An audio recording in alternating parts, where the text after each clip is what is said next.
வணக்கம் ட்ரேடர்ஸ். இன்னைக்கு நம்ம இந்த வீடியோவில் ப்ரீ மார்க்கெட் ரிப்போர்ட் பார்க்க போகிறோம். அதாவது 4ஆம் தேதி மார்ச் அன்னைக்கு மார்க்கெட் என்ன நடக்கலாம் அப்படிங்கிறத இந்த ப்ரீ மார்க்கெட்டில் பார்க்க போகிறோம். ஏன் இந்த ப்ரீ மார்க்கெட் இம்பார்ட்டன்ட் அப்படின்னு நீங்கள் பார்த்தீங்கன்னா, நம்ம போஸ்ட் மார்க்கெட் ரிப்போர்ட் பார்க்குறத விட ப்ரீ மார்க்கெட் ரிப்போர்ட் ரொம்ப முக்கியம்.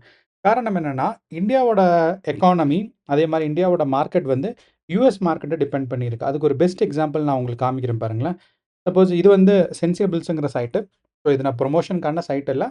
இந்த வெப்சைட் நல்லா இருக்குங்களா நான் யூஸ் பண்ணுறேன் அண்ட் உங்களுக்கும் காமிக்கிறேன். ஸோ இப்போ இந்த இதில் பார்த்தீங்கன்னா, இம்பேக்ட்னு சொல்லி அதாவது இது எக்கனாமிக் கேலண்டர். ஒரு மாதமும் என்னென்ன நடக்கும் அப்படிங்கிறது ஒரு 15 நாளைக்கு இல்லைனா 20 நாளைக்கு லிஸ்ட் போட்டிருப்பாங்க. அப்போது இது 20ஆம் தேதி மார்ச் வரைக்கும் இந்த லிஸ்ட் இருக்குது. இந்த லிஸ்ட்டில் நமக்கு நீங்கள் பார்த்தீங்கன்னா, இதில் 2 ஹையஸ்ட் பாயிண்ட் இருக்குது. இம்பேக்ட் ரேஞ்சில் நான் என்ன கொடுத்துறேன், ஹை மட்டும் கொடுக்குறேன். அப்போது நிறையா நியூஸ் இருக்கிறதுல மல்டிபிள் நியூஸில் 2 நியூஸ் தான் ஹையஸ்ட் இருக்குது. ஒன்று இந்தியாவோட ஜிடிபி க்ரோத் ரேட்டு Q3க்கு, அதாவது 3 மாதத்துக்கு அதாவது ஒரு குவார்ட்டருக்கும் 4 குவார்ட்டருக்கும் 3 மாதத்துக்கு ஒரு தடவை ஜிடிபி எவ்வளோ இருக்குங்கிறத ரிப்போர்ட் பப்ளிஷ் பண்ணுவாங்க இந்தியன் கவர்மெண்ட். ஸோ அப்படி பார்க்கும்போது அந்த நியூஸ் இம்பேக்ட் ஹை இருக்குது. எதில்? மார்க்கெட்டில். ஓகே, சரி. ஆனால் பார்த்தீங்களா, ஃபெட் இன்ட்ரெஸ்ட் ரேட் டெசிஷன், அதாவது யூஎஸில் இருக்கிற ஒரு ஃபெட்ரல் இன்ட்ரெஸ்ட் ரேட் டெசிஷன் ஏன் இந்தியன் மார்க்கெட்டை பாதிக்கணும் அப்படின்னு நீங்கள் யோசிச்சிங்கன்னா, அது ரொம்ப முக்கியம். காரணம் என்னென்னா, எஃப்ஐஐஸ்ன்னு சொல்லி ஒருத்தவங்க இருக்காங்க. இந்த எஃப்ஐஐஸ்க்கு, அதாவது இந்தியாவில் இருக்கவங்களுக்கோ இந்தியன் கவர்மெண்ட்டுக்கோ இந்தியன் மார்க்கெட்டுக்கோ இது முக்கியம் கிடையாது. ஆனால் இந்தியன் மார்க்கெட்டில் இன்வெஸ்ட் பண்ண போகிறாங்கல்ல ஒருத்தவங்க, யாருன்னா நம்மளோட எஃப்ஐஐஸ். ஸோ எஃப்ஐஐ டேட்டான்னு சொல்லுவாங்க. அப்போ அந்த எஃப்ஐஐஸில் இன்வெஸ்டிங்க்கும் அதே மாதிரி பெரிய பெரிய கம்பெனிஸில் இருக்கிற டிஐஐஸோட இன்வெஸ்டிங்க்கும் யூஎஸ் மார்க்கெட் ரொம்ப முக்கியமாக இருக்கும். ஸோ இந்த ஒரு காரணங்கள்னால தான் நம்ம ப்ரீ மார்க்கெட் ரிப்போர்ட் முக்கியம். ஏன்னா ப்ரீ மார்க்கெட் ரிப்போர்ட்டில் யூஎஸ் மார்க்கெட் என்ன நடந்திருக்கு அப்படிங்கிறத நம்ம அனலைஸ் பண்ணுவோம். ஸோ இப்போ நம்ம இந்த வீடியோவில் பார்த்தோம்னா, நேற்று நம்ம அனாலிசிஸ் பண்ணியிருந்தோம். என்னென்னா, நம்மளோட நிஃப்டி 50 எந்த ரேஞ்சில் நாளைக்கு இருக்க போகுது அப்படிங்கிறதுக்கான ஒரு அனாலிசிஸ் தான் பண்ணியிருந்தோம். ஏன் இந்த இந்த இந்த ரெட் கலர் பாக்ஸ் என்ன, கீழே இருக்க க்ரீன் கலர் பாக்ஸ் என்ன, மார்க்கெட் ஏன் இந்த நடுவில் இந்த ரேஞ்சில் தான் இருக்கும் அப்படின்னு எதிர்பார்க்கங்கிறதுக்கான டீட்டெயில் அனாலிசிஸ் நம்ம முதல் நாள் சாயந்தரமே போட்டுட்டோம். அண்ட் இன்னைக்கு என்ன சொல்ல போகிறேன்னா, இந்த ப்ரைஸ் ரேஞ்ச் மட்டும் ஞாபகம் வச்சுக்கோங்க. மார்க்கெட் இப்போ இருக்கிற ப்ரைஸ் 22 அதாவது 22,120.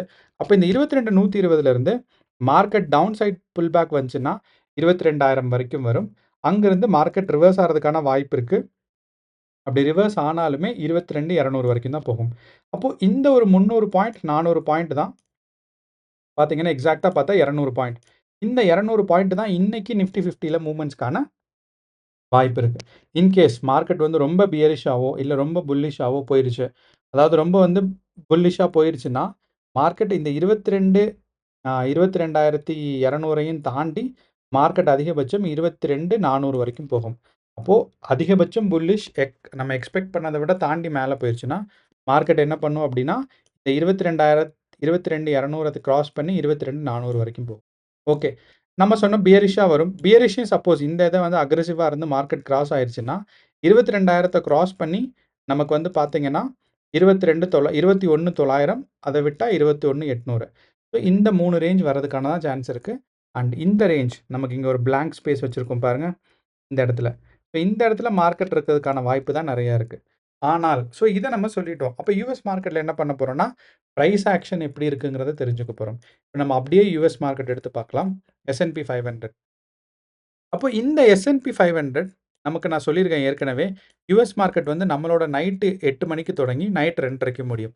அப்போ நீங்கள் பார்த்தீங்கன்னா, நமக்கு 3ஆம் தேதியோட மார்க்கெட், அதாவது யூஎஸ் மார்க்கெட்டோட 3ஆம் தேதி பார்த்தீங்கன்னா, இந்த இடத்துல ஆரம்பிச்சிருக்கும். அதாவது கரெக்டாக சொல்லணும்னா இங்கே, ஓகே கரெக்ட். 8 மணிக்கு நம்மளோட 3ஆம் தேதி நைட்டு 8 மணிக்கு ஆரம்பிச்சிருக்கு. இப்போது இந்த யூஎஸ் மார்க்கெட்டோட ப்ரைஸ் ஆக்ஷன் பார்த்தீங்கன்னா, மார்க்கெட் மேலேருந்து அப்படியே ஃபஸ்ட்டு கொஞ்ச நேரம் ஒரு கன்சாலிடேஷன் ஃபேஸ்லையும், அதுக்கடுத்து ஒரு ஸ்டீப்பான டவுன்ஃபாலும். ஸோ இந்த ஒரு ப்ரைஸ் ஆக்ஷன். ஸோ இனிஷியல் ஒரு 2-3 ஹவர்ஸ் ஒரு கன்சாலிடேஷன் ஃபேஸு, டவுன் சைடில் கன்சாலிடேஷன் ஃபேஸ். ஸோ அப்போது ஃபஸ்ட் தடவை மார்க்கெட் செல்லர்ஸ் ஸ்ட்ராங் ஆகிறாங்க, பையர்ஸ் மேலே கொண்டு போக ட்ரை பண்ணுறாங்க, முடியல. திருப்பி செல்லர்ஸ் ஸ்ட்ராங் ஆகிறாங்க. பையர்ஸ் மேலே கொண்டு போகிற ட்ரை பண்ணுறாங்க, முடியலை. திருப்பி செல்லர்ஸ் ஸ்ட்ராங் ஆகிறாங்க. தேர்டு டைம் பையர்ஸ் முயற்சி பண்ணுறாங்க, அங்கேருந்து செல்லர்ஸ் நல்லா பவர்ஃபுல் ஆகி மார்க்கெட் கீழே வந்துருச்சு. அப்போ இந்த ஒரு ப்ரைஸ் ஆக்ஷன் இந்தியன் மார்க்கெட்டில் ரிஃப்ளெக்ட் ஆகும். என்ன அப்படின்னா, இந்தியன் மார்க்கெட்லேயும் பையர்ஸ் ஸ்ட்ராங்காக பையர்ஸ் செல்லர்ஸ் ஸ்ட்ராங்காக இருப்பாங்க. பையர்ஸ் ஒரு 3 தடவை மூவ் பண்ணிவிட்டு அதுக்கப்புறம் மார்க்கெட் டவுன்ஃபால் ஆகும். ஸோ இந்த 3ங்கிறது ஒரு 4 தடவ மூவ் ஆகலாம். இல்லன்னா ஒரு 2 தடவ மூவ் ஆகும். அப்படிங்கும்போது இந்தியன் மார்க்கெட்டும் எண்ட் ஆஃப் த டேல அதாவது ஒரு 12 மணிக்கு மேல இந்த மாரி ஒரு பெரிய டவுன்ஃபாலுக்கு நம்ம எதிர்பார்க்கலாம். இதுதான் நம்ம இது. ஸோ இது நம்ம ஒரே ஒரு இண்டெக்ஸ் மட்டும் வச்சு பார்த்தா போதுமான்னா கிடையாது. S&P 500 மட்டும் இல்லாம யுஎஸ் மார்க்கெட்ல வேற நெறைய இண்டெக்ஸஸ் இருக்கு. நெறையானா 3 இண்டெக்ஸஸ் பெருசு. ஒண்ணு வந்து S&P 500 அடுத்து வந்து Nasdaq. இந்த Nasdaqலயும் பார்த்தீங்கன்னா, அதே தான் இருக்கு நமக்கு. பாருங்க. ஸோ அதே பிரைஸ் ஆக்ஷன். இந்த பிரைஸ் ஆக்ஷன் மாறவே இல்ல. ஸோ மார்க்கெட் வந்து டவுன்ஃபால் ஆகுது. ஃபர்ஸ்ட் ட்ரை மேல போறதுக்கு.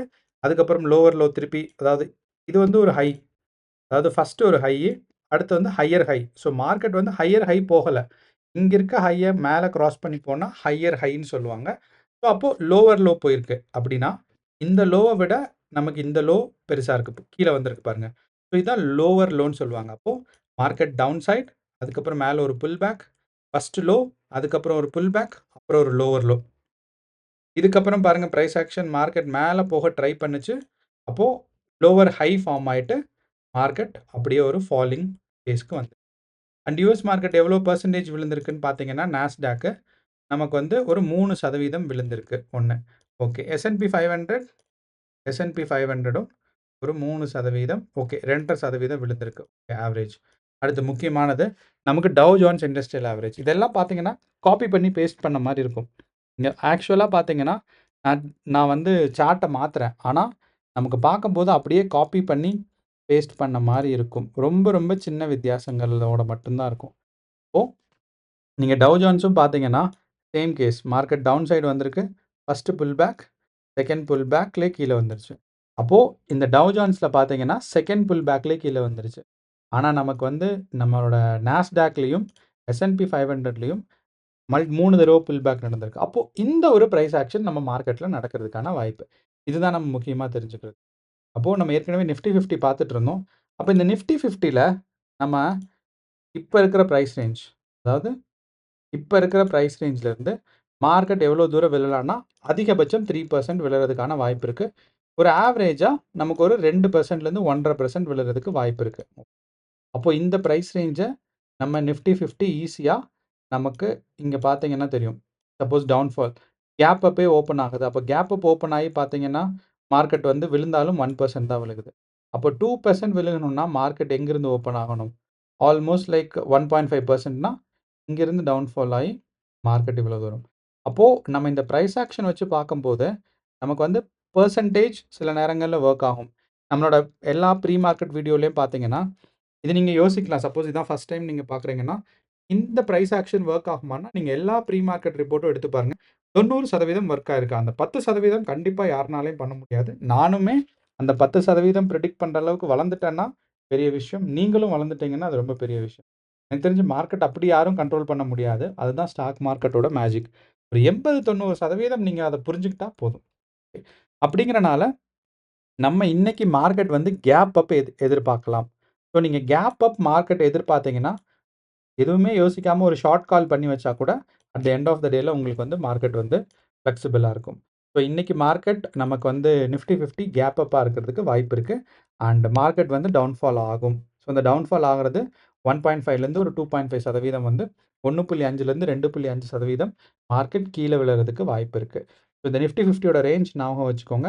ஸோ மார்க்கெட் அதிகபட்சம் போனா 22,400ம் அதாவது எந்த இடத்துல ஸ்டாப் ஆறதுக்கான நெறையா பாசிபிலிட்டி இருக்கு, வாய்ப்புகள் இருக்குன்னா 22,200. அண்ட் லோவர் சைடு போச்சுன்னா, நமக்கு வந்து 22,000 தான். இந்த 22,000லேருந்து கீழ விழுந்துச்சுன்னா, மார்க்கெட் 22,800, 22,700க்கு கீழ விழுந்துரும். அப்போ மார்க்கெட் கண்டிப்பா இன்னைக்கு ஓப்பனிங் அண்ட் குளோசிங் பிரைஸ் பார்க்கும்போது, ஓப்பனிங் பிரைஸ விட குளோசிங் பிரைஸ் கீழ தான் இருக்கும். ஸோ நம்மளோட எக்ஸ்பெக்டேஷன் ஓப்பனிங் வந்து கேப் அப்பா இருக்கும் இந்த இடத்துல. அங்கருந்து குளோசிங் பிரைஸ் இந்த இடத்துல இருக்கும்னு. ஸோ நேரா கீழ விழாது. மல்டிபிள் டைம்ஸ் கீழ வந்துட்டு போகும். ஓகே.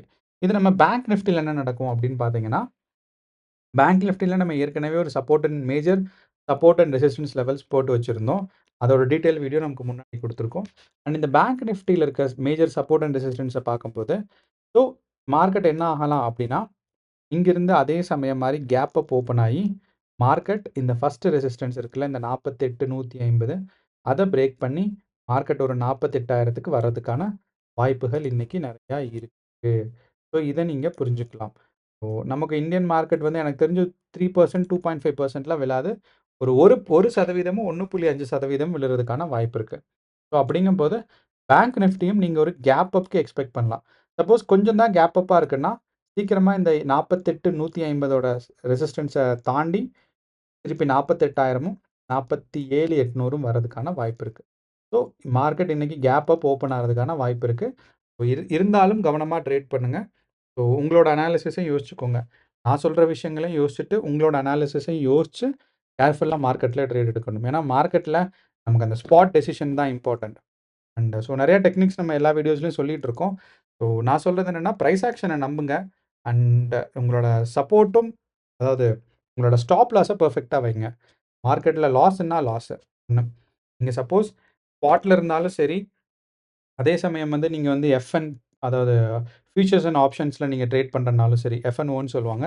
ஃபியூச்சர்ஸ் அண்ட் ஆப்ஷன்ஸ்ல நீங்க ட்ரேட் பண்றதாலும் சரி, அதிகபட்சம் உங்களோட நம்பர் ஆஃப் ட்ரேட்ஸ் பர் டேய ஒரு 3லேருந்து 5 ஆக்கிட்டீங்கன்னா, உங்களோட லாஸ கம்மி பண்ணிருவீங்க. இப்போ நீங்க ஒரு பெரிய ட்ரேடர் ஆகணும், இல்ல ஒரு எக்ஸ்பீரியன்ஸ் ட்ரேடரா ஆகிட்டு இருக்கீங்க அப்படின்னா, நீங்க ஏற்கனவே இத பண்ணிட்டு இருப்பீங்க. அப்படி இல்லன்னா, கொஞ்சம் யோசிச்சுக்கோங்க. நீங்க மல்டிபிள் ட்ரேட்ஸ் எடுக்கும்போது உங்களோட சார்ஜஸ் தான் அதிகமாகுது. இந்த மல்டிபிள் ட்ரேட்ஸ் எடுக்கிறதுக்கு பதிலா, லைக் ஒரு 5 மினிட்ஸ்ல நீங்க ட்ரேட் எடுக்கிறீங்கன்னு வச்சுக்கோமே, நீங்க வந்து ஒரு ஸ்மால் டைம் ஸ்கேல்ல பண்றவங்க. அது ஒரு 15 நிமிஷமா ஆக்கிக்கோங்க. ப்ராஃபிட்டோ பெருசாகும். இத நீங்க யோசிச்சு பாருங்க இந்த ஐடியாவ. அண்ட் நமக்கு நெறைய பேர் கேட்டுட்டே இருந்தாங்க. வாட்ஸ்அப் சேனல் இல்லன்னா வந்து இன்ஸ்டாகிராம் இருக்கான்னு.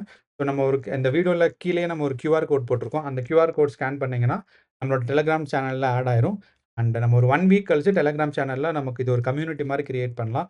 ஸோ தட் நமக்கு ஒரு டிஸ்கஷன் இல்லன்னா நமக்கு வந்து என்ன நடக்குது மார்க்கெட் அப்படிங்கிறத தெரிஞ்சுக்கிறதுக்கு நம்ம வந்து பயனுள்ளதா இருக்கலாம். ஓகே மக்களே! நன்றி, வணக்கம். இதுதான் நம்மளோட ப்ரீ மார்க்கெட் அனாலிசிஸ்.